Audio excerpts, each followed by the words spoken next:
welcome to yet another interview from the interview series of our Unsettled Europe Refugee States and Politics in Southeastern Europe conference here at the University of Graz. I'd like to welcome and thank Effrosyni Charitopoulou from the University of Oxford for taking the time to talk to us. You gave a really interesting presentation yesterday from a sort of very ethnographic perspective on basically one of the first points of entrance for many refugees entering the so-called Western Balkan routes. And you've in particular looked at the island of Lesbos, two communities or two villages, and that way that migrants and refugees have been perceived, welcomed, challenged in these communities. So I'll just ask you to briefly summarize the main points of maybe sort of your methodological approach, your key findings, and so on and so forth.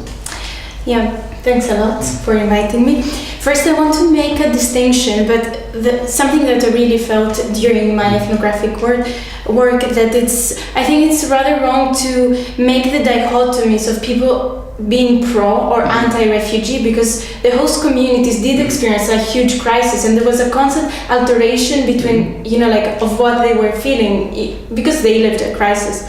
So coming back to my main point, in my ethnographic work, I compared two communities which had a different type of contact with the incoming populations.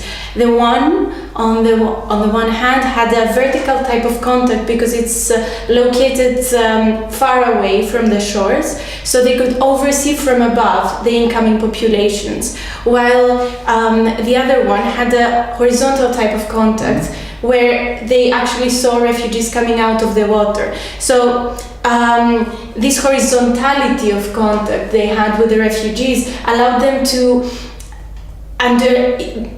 personalize the other, while the other community being far above. I mean, for example, they were just seeing black dots on the sea, while the other one could see individuals. So I think this is really important to make the distinction that when you see individuals, you can really associate yourself with them, while when you see a mass of people or unidentified people, it's easier to self-distance. Yet I want to make clear that, so I don't intend to say that self-distancing means an unwelcoming behavior.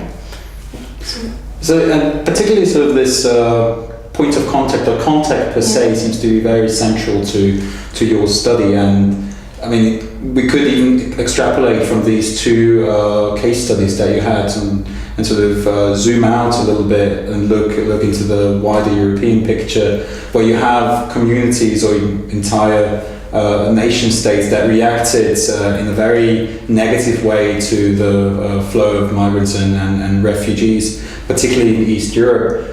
And some would argue, particularly because there was no contact in Poland, in Hungary. So could you elaborate a little bit more on this sort of aspect of contact and interrelation on a personal level, and how important that is for the way that we understand, sort of compassionately feel with, and then actually differently deal with the issue, if it can be described an issue? Mm-hmm. Yes, I think contact is really important to have a meaningful dimension. So if you see the other, far away or, close by, but then you don't really interact, then you really have the opposite dynamic. You allow for the opposite dynamics to emerge. So, I mean, I'm not familiar with the Eastern European context, but then what studies have told us that it's really important to see the degree of segregation between the two communities, whichever these are. So, the more segregated the communities are, yet closely related to each other, proximal to each other, then we have, then racial prejudice arises. So I think it's really, really important to be able to be close to the other and personalize it.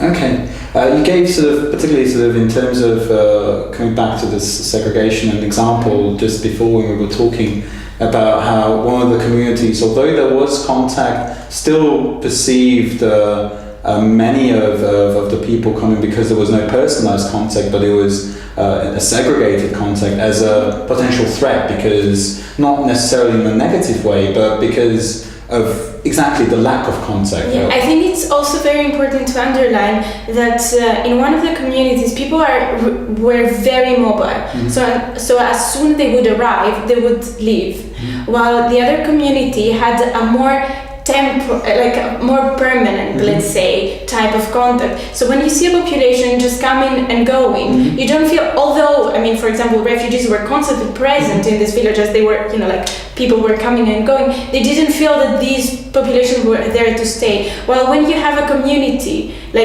which encounters a more permanent interaction with refugees, then you have also other kinds of, problems arising. So this can, in a way, doesn't allow for feeling of compassion to emerge.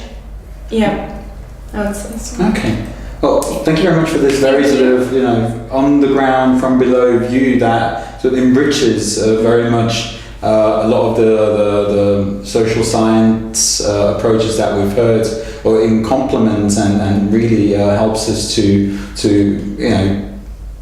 understand or bring back the refugee, so to say, into the equation, give him and her a voice. And thank you very much for taking the time to talk to us. Hope you're having a great time at the conference for the rest of it, and we hope to say hello to you in Graz very soon again. Thanks a lot. Thank you.